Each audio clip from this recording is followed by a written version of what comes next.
治大国如烙大饼，一面糊了就翻个面。这句话用来形容当前中国经济的处境，可谓再贴切不过了。咱们的决策层啊，就像是一个手忙脚乱的厨子，一会儿这边炒，一会儿那边煮。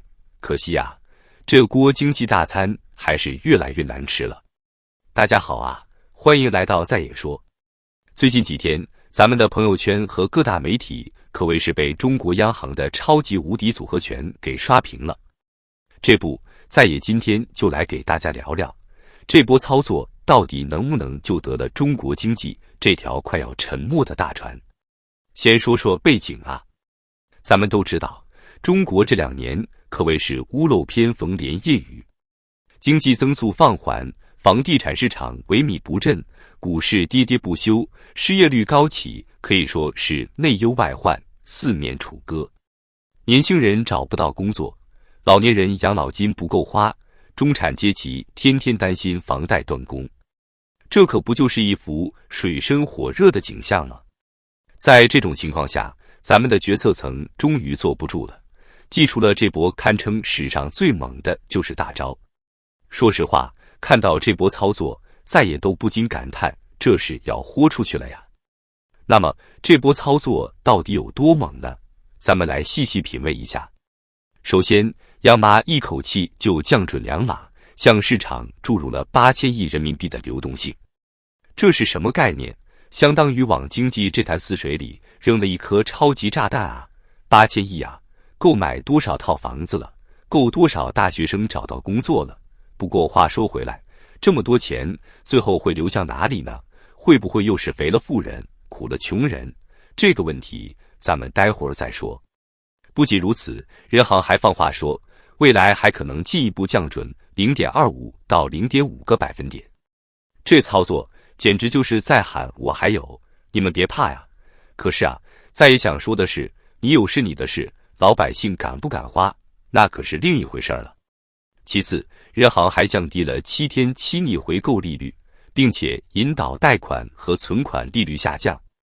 这是要干嘛？说白了，就是要大家借钱花钱，刺激消费和投资。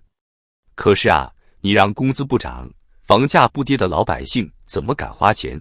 人家现在是能省则省，能不花就不花，你这不是缘木求鱼吗？再来看看房地产市场，这次政策可是直指房地产这个定海神针啊！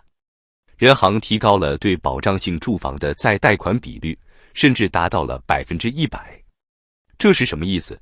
就是说，只要你是搞保障房的，钱管够。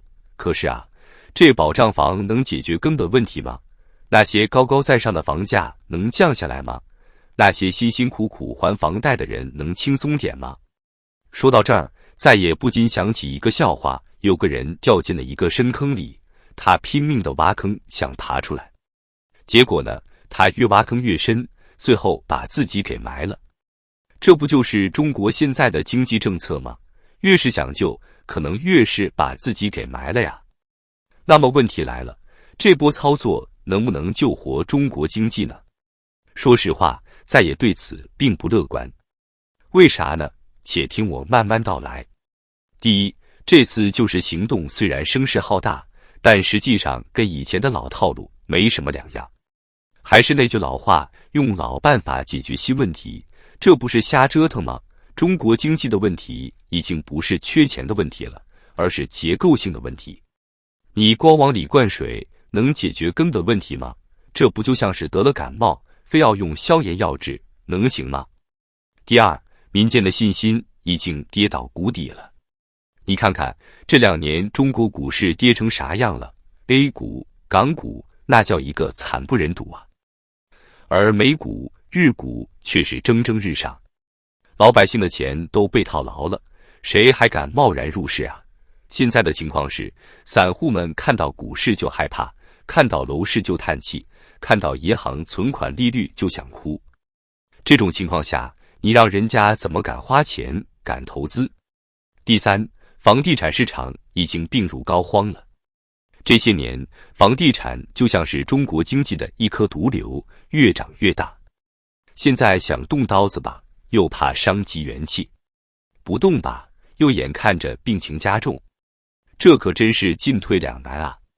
你看看恒大、碧桂园这些曾经的地产巨头，现在都成什么样了？债务缠身，濒临破产。这些烂尾楼、延期交房的新闻，可不就是房地产市场病入膏肓的最好证明吗？第四，中国的人口红利正在快速消失，老龄化加剧，生育率暴跌，这可是要命的。你想啊，人都没了，谁来消费？谁来创新？谁来支撑经济增长？现在的年轻人生个孩子都成了奢侈品，养不起呀！房价那么贵，教育那么贵，医疗那么贵，谁敢生？结果呢，老年人越来越多，年轻人越来越少，这个比例失衡可是会带来大问题的。第五，国际环境越来越恶劣。美国带头对中国进行科技封锁，欧洲也跟着起舞。中国想要在高科技领域实现突破，难度可谓是与日俱增啊！芯片、人工智能、航空航天这些关键领域，中国还有多远的路要走？而且这种封锁和打压，短期内看不到缓解的迹象，这不就是要把中国往死里整吗？所以啊，再也觉得这次的就是行动，效果恐怕是有限的。就像是给一个重症病人打强心针，也许能暂时提振一下，但根本问题还是没解决。那么接下来会发生什么呢？再也大胆预测一下，短期内股市和房市可能会有一波反弹。毕竟这么大的利好消息，不涨都说不过去。但是这波反弹能持续多久？能不能扭转颓势？再也表示怀疑。可能就是昙花一现，过后还是老样子。中长期来看，中国经济很可能会进入一个长期的低速增长期，通货紧缩的压力会越来越大，失业率可能会继续攀升。特别是对于年轻人来说，就业形势可能会更加严峻，毕业即失业这种现象可能会越来越普遍。想想看，这帮高学历、有抱负的年轻人找不到工作，只能蜗居在家，那是多么可悲的事情啊！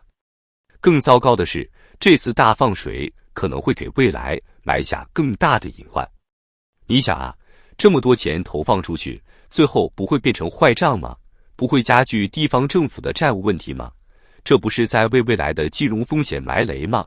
现在是借钱刺激经济，可是这些钱迟早是要还的呀，到时候谁来还？还不是老百姓买单。说到这儿，再也不禁想起另一个笑话，有个人欠了一屁股债，实在还不上了。他的办法是什么呢？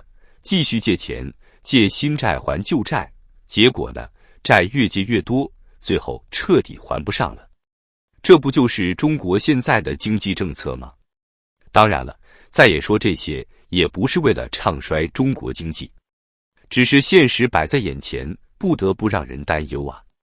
说实话，再也对所谓的改革已经不抱什么希望了。这些年来，咱们听过多少次改革的口号，结果呢，还不是老样子。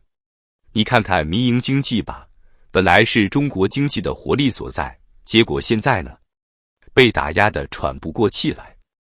国进民退的趋势越来越明显，民营企业家们人心惶惶，有钱的都在想办法往国外转移资产。这种情况下，谁还敢大胆创新、大胆投资啊？再说教育吧，号称要培养创新人才，结果呢，还是那套应试教育的老套路。孩子们从小就被各种补习班、兴趣班压得喘不过气来，等到大学毕业，又面临找不到工作的窘境。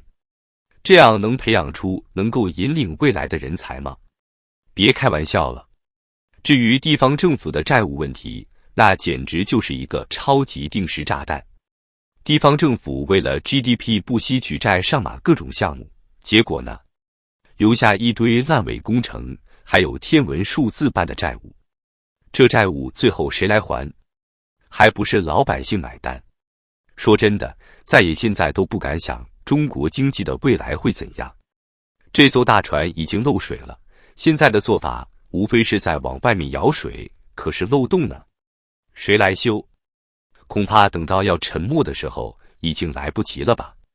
最后，再也想说的是，在这种经济形势下，每个人都要为自己的未来做好打算，别指望什么经济复苏了，还是想想怎么保住自己的小命吧。提高自己的能力，增强竞争力。说得轻巧，在这种内卷严重的社会里，你提高能力的同时，别人也在拼命提高，结果就是大家都累死了，却还是原地踏步。现在的中国经济哪里还像一棵大树啊，分明就是一棵被风雨摧残的老树，摇摇欲坠。就算我们再怎么浇水施肥，恐怕也难挽颓势了。好了，今天的分析就到这里。如果你觉得再也说的有道理，别忘了点赞、订阅、分享。咱们下期再见。